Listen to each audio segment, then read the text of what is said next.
Sí. Al gobierno represivo que había en el 1998 cuando ellos estaban controlando Afganistán. O sea que volvimos al tiempo de los mulá controlando Afganistán, como el mulá Omar. La mujer no tiene derecho, de hecho ellos son tan extremistas que dicen que la mujer no tiene alma. O sea, más vale una cabra que una mujer y la cambias por una cabra, como también si decides salir de tu esposa, la puedes ejecutar y buscar una nueva. O sea, a ese nivel tratan a la mujer allá en Afganistán, Orlando. Eso es así porque si ordenas a que las mujeres tienen que regresar a sus hogares y tienen que estar encerradas dentro del hogar, cualquier mujer que se atreva a salir a la calle pues se expone a ser ejecutada en el momento por los talibanes. Sí, tienes que salir con un familiar, con un hombre de tu familia, si no, no puedes salir a la calle, tienes que estar cubierta completamente. Bueno, dicho eso, vamos a otro país que está en esa región también, ya bajando Eurasia hacia la India, y hemos visto que la India no ha estado renuente a entrar en todas estas sanciones que Estados Unidos y los países europeos han impuesto contra Rusia. Es un tema recurrente, lo hemos discutido en varias ocasiones.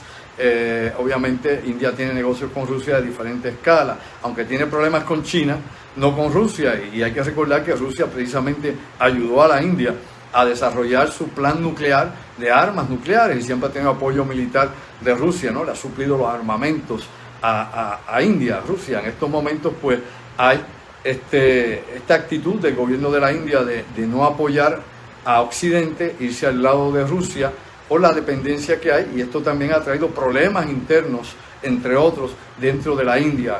Ponme al día, Orlando. Pues mira, el señor Putin y el señor Lavrov felicitan al gobierno de la India, específicamente a su presidente Modi, de tomar una actitud donde no se va a involucrar en ninguna de las sanciones que ha solicitado la Unión Europea y Estados Unidos contra Rusia. Esto sucede simultáneamente cuando en India en estos momentos hay diferentes demostraciones en contra del gobierno porque no están de acuerdo con el gobierno del señor Modi. Es curioso de que el gobierno califica de que las protestas de estos días, del día 28 y 29 de marzo, no han sido, no han acudido mucha gente para estas protestas. Y cuando hablamos de que no han acudido mucha gente, para ellos 60 millones de personas protestando, para ellos pues en un país que tiene más de 1 billón de personas, pues para ellos pues eso son mínimo. Eso no significa. O sea, una protesta de 60 millones no es nada. Definitivo, Orlando, 60 millones para ellos es nada. Sí. Tenemos que entender de que la India tiene unos amarres con Rusia, ¿verdad? Unos amarres no solamente económicos, sino también militares. Porque Rusia le provee a ellos 60% de todo su equipo militar, y cuando estamos hablando de que Rusia le provee el 60% de todo su equipo militar, tenemos que entender que también está proveyendo el 60% de todas las piezas que se necesitan para mantener ese equipo militar funcionando. Es curioso que mientras Lavrov se pudo reunir con Modi personalmente y hablar de la situación de Ucrania y de cómo se les va a permitir a ellos en la India seguir comprando con su moneda y no estar obligados a comprar petróleo en rublos. Es interesante ver que mientras Modi se reunió con Lavrov, declinó reunirse con el representante de China, el señor Wang Yi, y también declinó reunirse con la representante de Inglaterra, Liz Truss. Entonces, pues eso como que nos deja ver que, por lo menos a mí, que verdaderamente no son tan neutrales, porque sí, Modi se reunió con los rusos, pero no se reunió ni con China, ni con el representante de Inglaterra, que representa a la Unión Europea, que fue a hablar con él en la India. O sea que definitivamente pues fue una reunión parcializada, basado en unos intereses particulares, y desde ese ángulo pues efectivamente la India quiere tratar esto tiene demasiados intereses comunes con Rusia de negociación económica y militar, y pues no les conviene a ellos como país que esto pues cambie. Oye, Orlando, por otro lado, ya que mencionas a Rusia... Lo que tenemos que entender de esto, Andy, o sea, el impacto a nivel mundial, es que la India se veía como una alternativa de manufactura para todas las empresas americanas que estaban en China. Eso es así. Y entonces cuando Modi, ¿verdad?, el primer ministro del presidente de China, decide inclinarse a Rusia, pues tal vez ese futuro económico que estaba pensando Estados Unidos para transferir compañías de China a la India, pues se afecte. Pues veremos ahora si nuevamente la propuesta que se ha dicho y lo que se ha rumorado tantas veces, tal vez Puerto Rico se pueda convertir, ¿no?, en cabeza de playa para muchas de esas industrias que podrían salir de la India y de China, porque por otro lado ya no van a ir a la India, y quién sabe si por este tipo de actitud surja también un movimiento para sacar algún tipo de manufactura de India. Claro que en Puerto Rico pues la mano de obra no está especializada para ciertos tipos de líneas de ensamblaje. Aquí tenemos que andar pues en otro tipo de procesos. Esperemos que podamos asimilar lo que llega a Puerto Rico para la mejoría económica del país. Vamos a ver si podemos ver qué es lo que traemos al país. Bueno, Orlando, por otro lado, ya que hablamos de Rusia hace un momento, obviamente continúa la represión contra los medios de comunicación, específicamente periódicos, radioemisoras y televisoras independientes que no están bajo el control del gobierno ruso, bajo el control del Kremlin, y que de alguna forma o manera pues critican la intervención militar en Ucrania, señalan las bajas o los daños que se están sufriendo, el impacto económico dentro de la Federación Rusa y todas las cosas implicadas por esta operación, más allá de la propaganda que el gobierno pueda tener o de inducir a la gente a pensar que esto es por la seguridad nacional y que Rusia una vez más tiene la bandera de la razón en este tipo de acción. Cualquier organización o cualquier empresa de medios de comunicación dentro de Rusia que rete al sistema, pues está condenada a ser expulsada o a sus miembros a ser arrestados. ¿Qué ha pasado precisamente en estos últimos días, donde se ha dado, ¿no?, a una serie de cierres, y que el último medio de comunicación independiente ruso ha cerrado por miedo obviamente a las restricciones y sobre todo a las consecuencias de arrestos, entre otras cosas? Estoy mirando, durante el año que he estado leyendo los periódicos rusos, la versión en inglés naturalmente, de Pravda y TASS, porque eran medios noticiosos que no eran del tipo propagandista como lo es Sputnik y RT. En estos momentos, cuando yo leo Pravda y TASS, lo que dicen es como si fuera un copy-paste de lo que se pone en RT y en Sputnik. Okay. Sí, pero obviamente la prensa en Rusia, de todos estos medios oficiales, están llevando el mismo guión. Y esta semana aparece la noticia, ¿verdad?, de que el periódico que tenía la fama de ser un periódico liberal, o sea, liberal en el sentido de que tenía cierta libertad de expresión, y que estaba escribiendo artículos que no estaban siendo controlados por el Kremlin. Este periódico llamado el Novaya Gazeta, que fue que su dueño, el señor Muratov, recibió el premio Nobel debido a los artículos que estaba haciendo de las cosas que estaban pasando, no solamente en Rusia, sino en otras partes del mundo.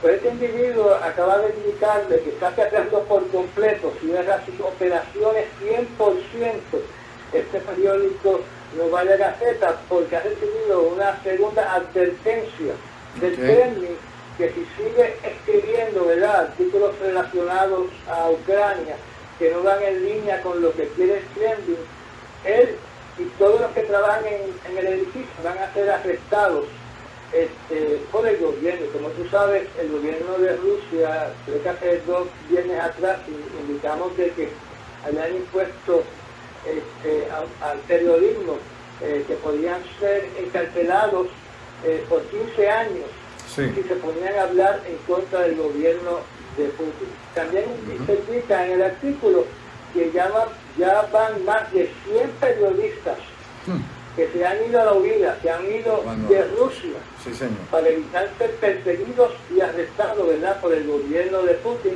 debido a que son periodistas que son leales al periodismo, o sea, que sus artículos reflejan lo que está verdaderamente pasando en Rusia y no lo que el gobierno quiere que ellos escriban en papel. No es fácil, obviamente la represión, las consecuencias que hay en contra del sistema, que lo hemos visto en muchos países autoritarios, lo hemos visto en muchas partes del mundo, la prensa libre se ve siempre acosada en estos lugares del mundo y como tú y yo hemos hablado tantas veces, hemos visto la muerte, por ejemplo, en México y otras regiones del mundo, de los periodistas que retan la corrupción o que retan a los carteles, a la mafia, lo hemos visto en Italia, lo vemos en los corresponsales de guerra que ponen su vida en juego tratando de llevar la noticia a lo que está pasando en el frente y en tantos lugares más del mundo, África, etcétera, donde quiera que pueda haber la violencia. Orlando, quiero preguntarte también sobre las proyecciones que se están haciendo, que es un tema nuevamente recurrente, es un tema que tratamos aquí cada rato, que lo hemos presentado, pero ahora pues surge un reporte más adicional, lo que se abona sobre la supuesta realidad que nos va a impactar o que ya está afectando el mundo de una hambruna mayor de la que hemos tenido. Bueno, hay que explicar algo, Orlando, antes que todo. Siempre hemos tenido hambruna, y hay hambruna en el mundo, porque hay pobreza, es lógico, eso está ahí. Pero sobre la pobreza y los millones y millones que mueren de hambre anualmente y sobre todo lo que ya ha pasado con la pandemia, falta de recursos, etcétera, con todo eso, pues ahora las Naciones Unidas, el World Food Program, ha traído también una nueva advertencia que incluye a más de 125 millones de personas que están amenazadas por el conflicto de Ucrania. Me explico. ¿Por qué no va a llegar comida? Por muchas razones. Acuérdense que Ucrania es el granero del mundo, como le llaman. Rusia también produce una gran cantidad de granos. Todo esto pues impacta en la distribución de alimentos en todo el planeta, así que la seguridad alimentaria está en juego. ¿Qué está en estos momentos en riesgo, Orlando, según las Naciones Unidas? Mira, esta semana el señor David Beasley, sí, que es el que dirige la oficina de las Naciones Unidas sobre el programa de alimentación mundial. Él indica de que esta guerra que se está suscitando en Ucrania, si no se detiene, va a afectar a 125 millones de personas a quienes les va a faltar el alimento próximamente a través de todo el planeta. Y él escribe un párrafo donde solamente voy a mencionar cómo termina el párrafo, estoy traduciendo de inglés a español, sí. Donde él dice, no solo está diezmando dinámicamente a Ucrania y la región, sino que tendrá un impacto en el contexto global más allá de todo lo que hemos visto desde la Segunda Guerra Mundial. O sea, lo que él está diciendo prácticamente es que vamos a ver una hambruna similar a la que experimentó el mundo durante la Segunda Guerra Mundial. Terrible, eso es terrible. De magnitudes enormes. Yo me recuerdo de los cuentos de mi abuela y los cuentos de mis papás, de cómo trataron de sobrevivir aquí esos años desde 1939 hasta 1946 aquí en Puerto Rico, porque simplemente no llegaba el alimento. Bueno, verdad, o sea, hay gente que no tiene conciencia de esto porque no tienen memoria histórica o porque no han estudiado ni han leído una letra sobre el asunto, pero Puerto Rico, y usted verifica la información para que despierte y nos ilustremos un poco. Puerto Rico pasó hambre durante la Segunda Guerra Mundial y esto lo hemos explicado anteriormente, lo hemos tratado de desglosar de diferentes formas y maneras y no hay duda, el hambre está ahí y esta situación lo han discutido en todos los foros internacionales, todos los foros económicos, en todo habido y por haber, cómo impacta precisamente la vida de millones de personas. El hambre está ahí y el que no quiera reconocerlo, porque obviamente vive enajenado del mundo y usted no puede pedirle mucho. Claro, en el programa anterior del martes pasado, hiciste hincapié en la falta de alimentos que se acerca, mientras el presidente Biden ha alertado a toda su población en Estados Unidos de que puede haber escasez de productos alimenticios, y ahora las Naciones Unidas alertan de que viene por ahí un periodo donde vamos a tener dificultad en alimentar a nuestras familias.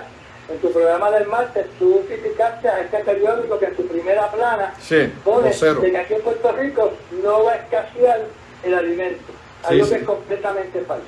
Bueno, lo mismo que pasó con aquel secretario de Salud a principios de 2020, que le decía a todo el pueblo de Puerto Rico, no se preocupen que el COVID-19 no llega aquí porque no hay vuelos directos de San Juan a China. Pero lógicamente uno se da cuenta que mucha de la gente que supuestamente y alegadamente tiene el control de gobierno, los que controlan información, que se supone que a usted lo pongan al día lo que pasa, pues están desinformados o meramente no tienen el conocimiento suficiente para reconocer unas cosas. Y tú y yo sabemos, como todo aquel que aquí está informado, de los que lógicamente entran a este programa, que es gente que siempre está buscando más allá de lo aparente, pues no hay duda.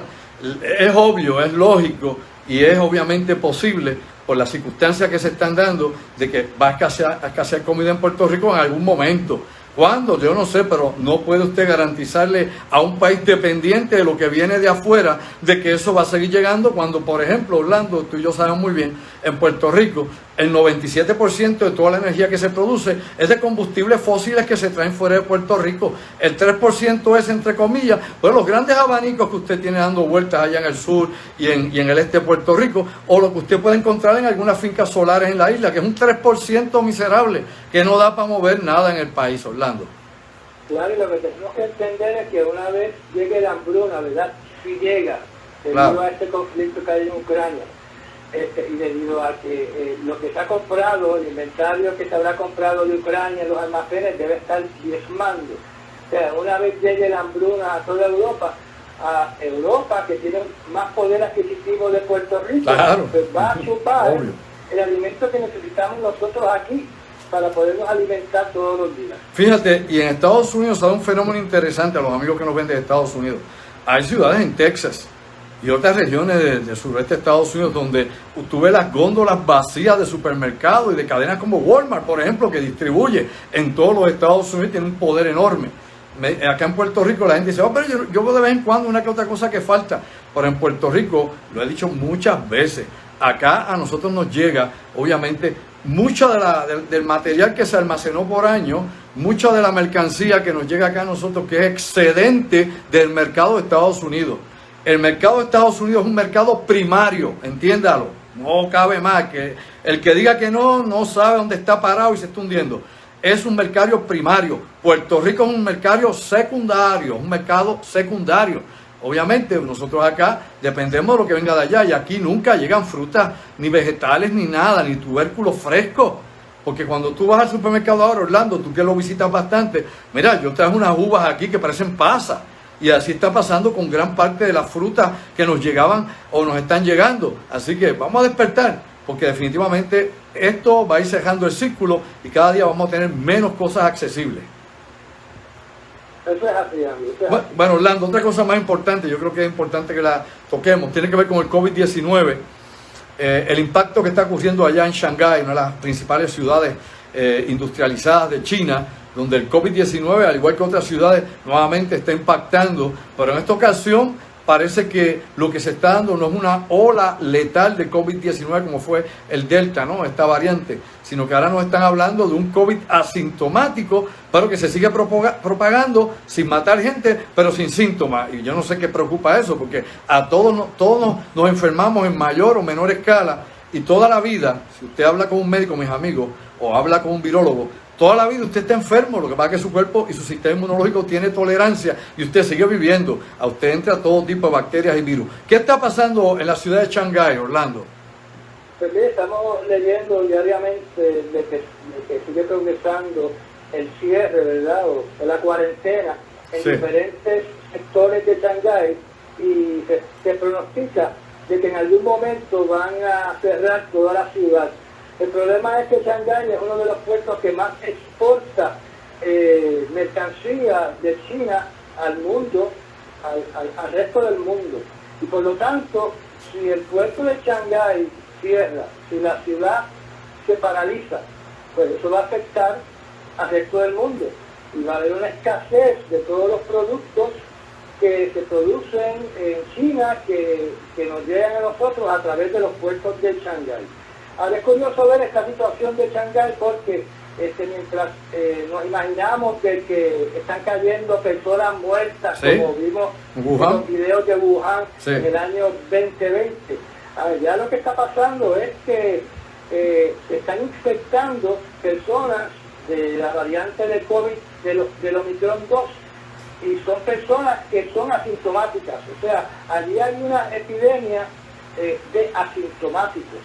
Y lo curioso es que se están cerrando esta ciudad, la están poniendo en cuarentena, cuando los números que ellos le dicen al mundo es que solamente hay como 5.600 ciudadanos dentro de una ciudad de 26 millones de personas que están infectadas con esta variante del COVID que los hace asintomáticos, y por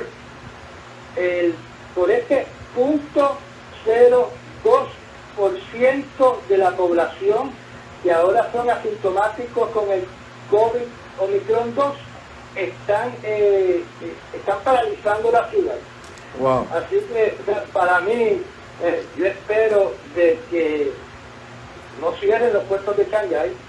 Yo espero que aquí en Puerto Rico no sigan el ejemplo de Shanghái, porque sería desastroso para la economía si nuestro gobierno paraliza el país debido a que se está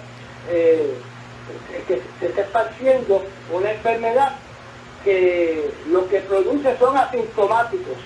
Y asintomáticos son personas que no reflejan, no producen ningún tipo de síntomas peligrosos para ninguna otra persona que está a su alrededor. Bueno, y eso es un debate, inclusive dentro de la medicina, mis amigos, porque si usted está alegadamente infectado con un patógeno, pero usted no tiene síntomas, no se siente mal, no está enfermo, pues realmente usted no está enfermo.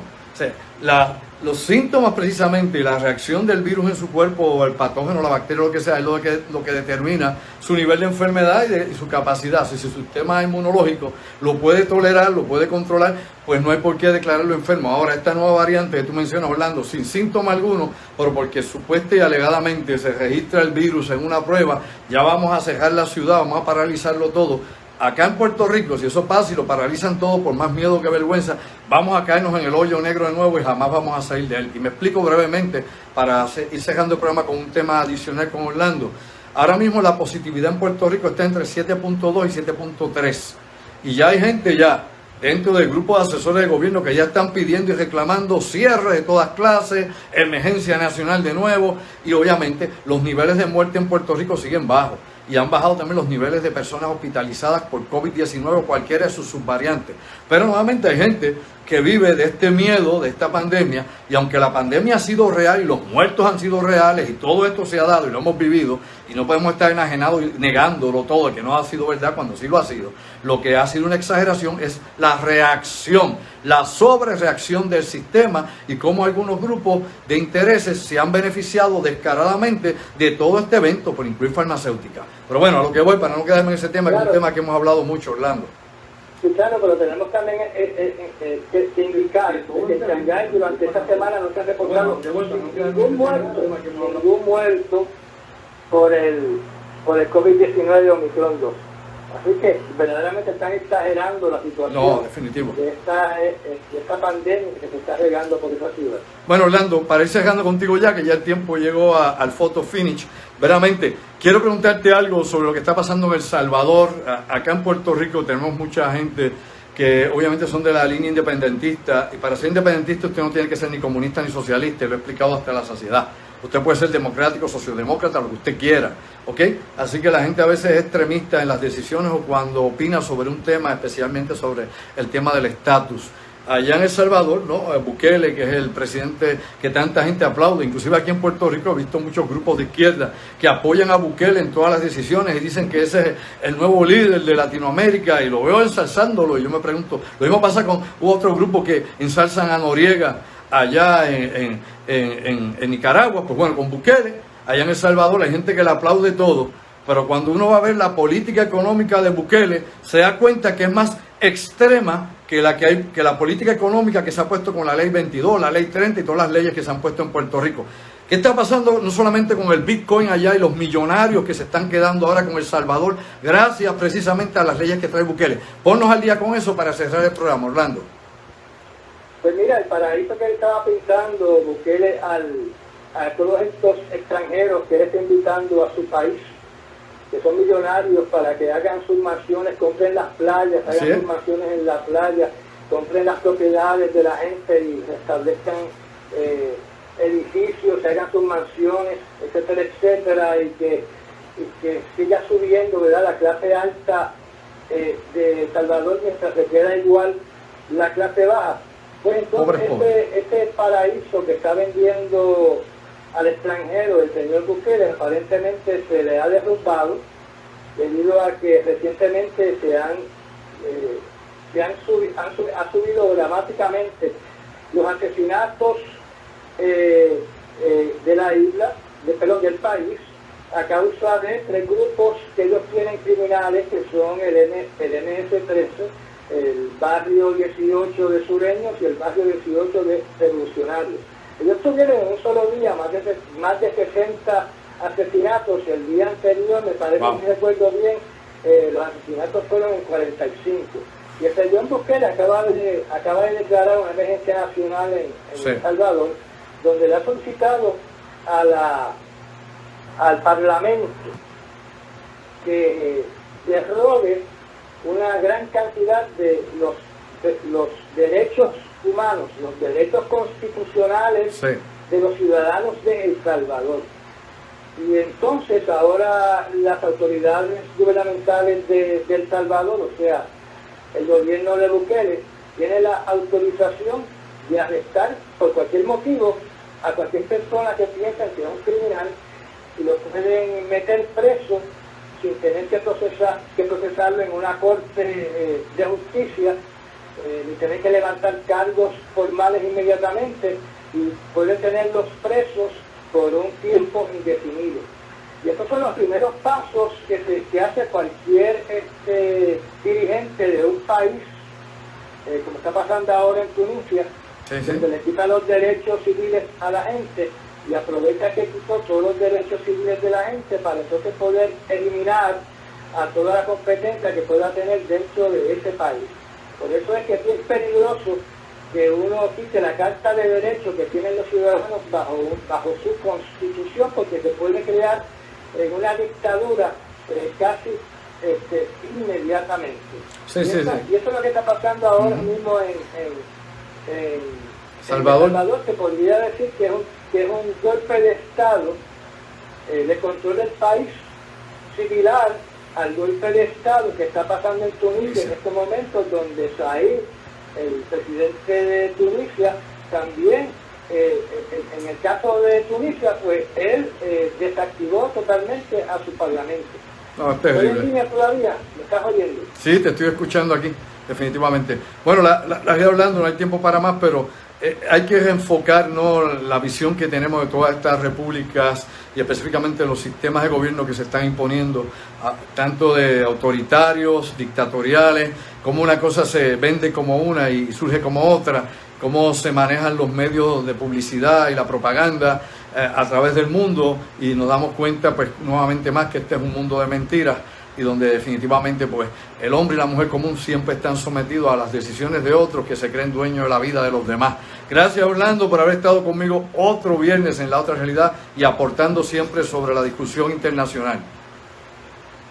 Un placer estar contigo en este programa. Esperemos que Putin no le caiga la inspiración Cruza los dedos. y pierda su raciocinio. Sí. Y le dé por usar su gran bomba Bifadro por bomba. Ellos tienen allá en Rusia una bomba que es equivalente al MOAB estadounidense, el que es 4 veces más poderoso que el americano, que sería la bomba terrestre más poderosa antes de utilizar, ¿verdad?, una bomba atómica. Porque algo, como te escribí en tu foro, se acerca el 9 de mayo. Y el 9 de mayo en Rusia es la fecha más importante que hay en ese país, porque se celebra el triunfo de Rusia ante Hitler. Es el triunfo de Rusia ante el nazismo. Y si llega el 9 de mayo y Putin no ha podido ganar la guerra en Ucrania, y que él ha identificado a los presidentes de Ucrania como nazis y drogadictos, y para esta fecha del 9 de mayo no ha podido ganar la guerra de Ucrania. Va a ser bien bochornoso para Definitivo. él ese día, porque ese día él tiene que dirigirse a la nación como si él fuera un héroe, ¿verdad? Y un ganador. Tiene que defender a la nación de Rusia como una nación soberana que es invencible en cualquier batalla. Recordemos que Putin no ha perdido ninguna batalla desde que se hizo presidente y primer ministro de Rusia. Así que debe estar en mucha tensión, en mucho estrés, y para el 9 de mayo él ya no tiene amarrada una victoria segura dentro de Ucrania. Así es, vamos a ver qué sucede de aquí a allá, y si realmente funcionan las reuniones en Turquía, y si no hace falta más ataques masivos sobre las ciudades. Vamos a pensar en positivo, aunque la realidad sea otra, por lo menos. Gracias, Orlando. Hablamos la próxima semana. Me reúno contigo en estos días. Te me cuida. Un placer estar en tu programa. Me saludas a los que te ven y a los que te oyen. Claro que sí. Bueno, mis amigos, era el ingeniero Orlando Pla, una vez más acá, como siempre, compartiendo con nosotros acá la información de lo que está aconteciendo en el mundo, el impacto de las noticias y cómo asimilamos, ¿no?, toda esta realidad que experimentamos, y sobre todo, pues, a estar pendiente, ¿no?, a lo que pueda suceder. Nadie sabe realmente qué eventos puedan acontecer en el futuro inmediato. Esto es incierto. La guerra continúa, las implicaciones de esta son muchas, los efectos en todo el planeta están aquí, lo estamos viviendo ya, y faltan otros más, porque inclusive vendrán efectos, diríamos nosotros, atrasados, ¿no? En inglés le dicen un delay, vienen retrasados.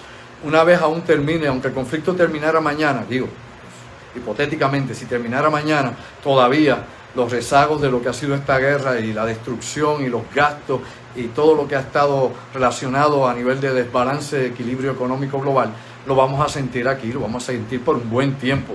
Mientras la guerra dure más tiempo, se mantenga, pues todavía los efectos serán más intensos y más duraderos.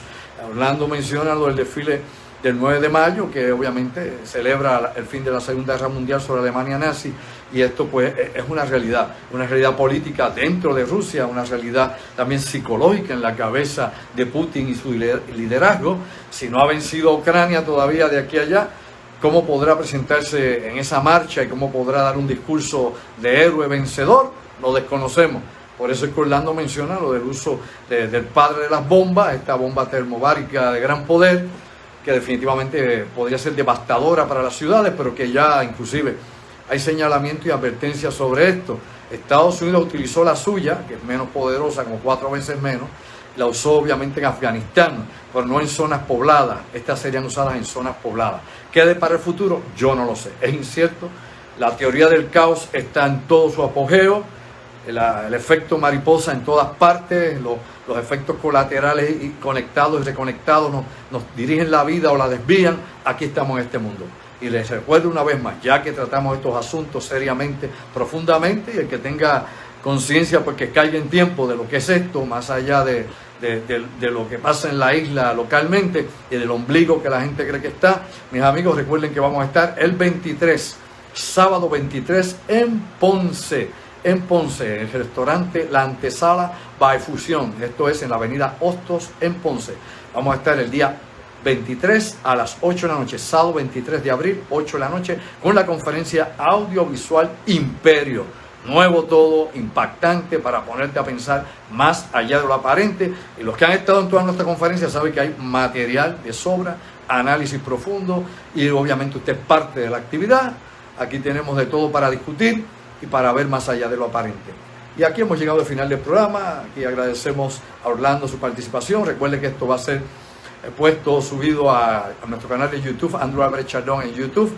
Aquí comparte este video, aquí en mi página de Facebook, Andrew Álvarez Chardón, página oficial. Vamos a terminar con la música de mi banda erótica, parte de los trabajos que estamos haciendo, y luego les agradecemos a ustedes siempre ese apoyo, la razón que siempre nos empuja a superarnos y seguir adelante con todo esto. Gracias a mi productora Denise Bay. Hola, Denise. Y a ustedes por ser quienes son. Gracias por todo ese apoyo. De corazón, cuídense mucho. Ojo a lo que pasa. Oído en tierra. Preparados. Prepárate para lo peor esperando lo mejor. Siempre así. Así que, ¿sabes qué? Te lo digo una vez más. Sayonara. Que me cuiden. Buenas noches.